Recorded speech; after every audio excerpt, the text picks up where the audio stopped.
हाय दोस्तों, स्वागत है आपका हमारे YouTube चैनल सामाजिक जीवन में। दोस्तों, आज हम लोग चर्चा करेंगे, बात करेंगे मौर्योत्तर वंश के बारे में, यानी कि मौर्य काल के बाद जितने भी वंश आते हैं। इससे पहले हमारा जो वीडियो था वो मौर्य काल का विशेष अध्ययन था। मगध पर शासन करने वाले वंशों में नाम आता है शुंग वंश का।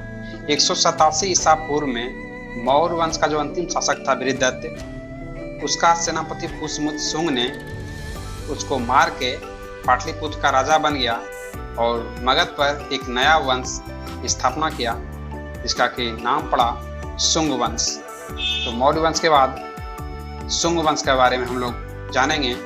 शुंग वंश की स्थापना पुष्यमित्र शुंग ने किया था। शुंग वंश या ब्राह्मण वंश, चूंकि पुष्यमित्र शुंग जो था वो ब्राह्मण दृष्टिकोण का था, इसीलिए ये ब्राह्मण वंश के नाम से भी जाना जाता है।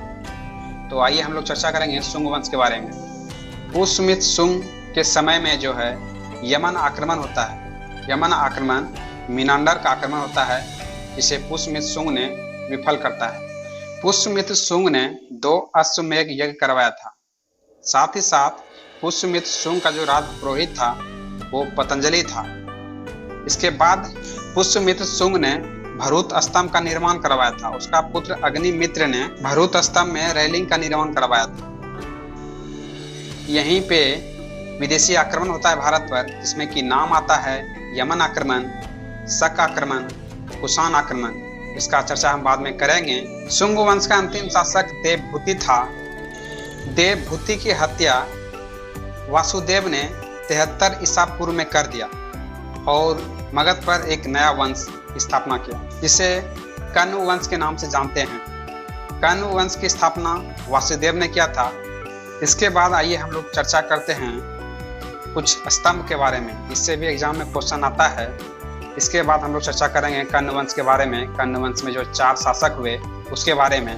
तो भरूत स्तंभ, ये जो है सतना जिला मध्य प्रदेश में है। भरूत स्तंभ का निर्माण पुष्यमित्र शुंग ने करवाया था। यह बौद्ध स्तूप है और कलाकृतियों के लिए प्रसिद्ध है। क्वेश्चन कभी कभी एग्जाम में आया है, इसलिए इसे हम चर्चा कर दिए।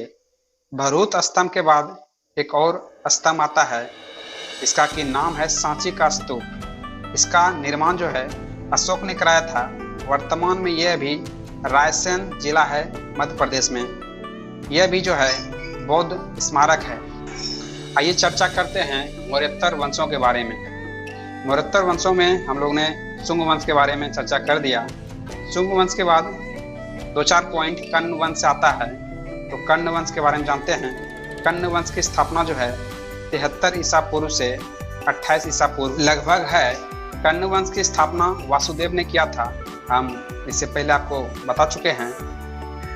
कण्व वंश में जो है 4 शासक हुए। कण्व वंश की स्थापना वासुदेव ने, पहला शासक वासुदेव आता है, दूसरा शासक भूमिमित्र है, तीसरा नारायण है, चौथा सुशर्मा है।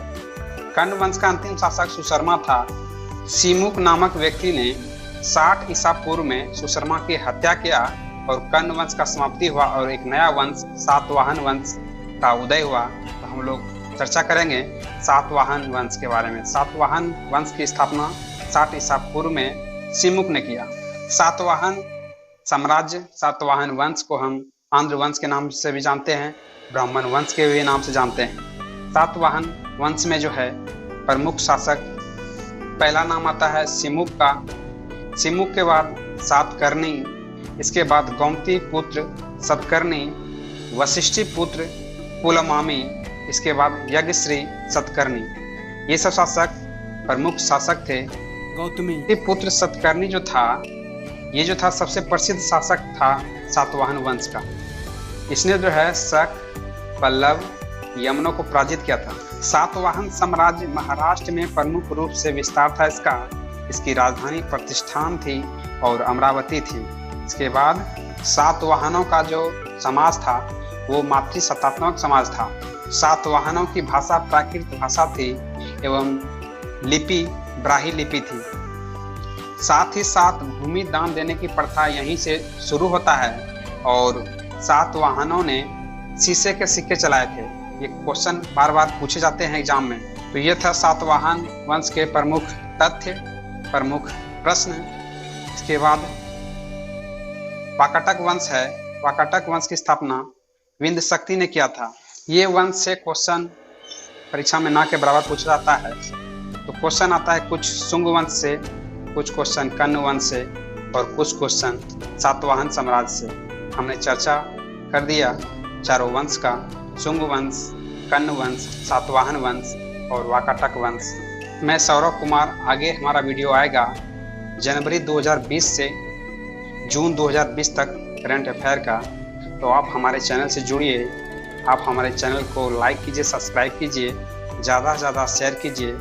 हमारा वीडियो देखने के लिए दोस्तों धन्यवाद।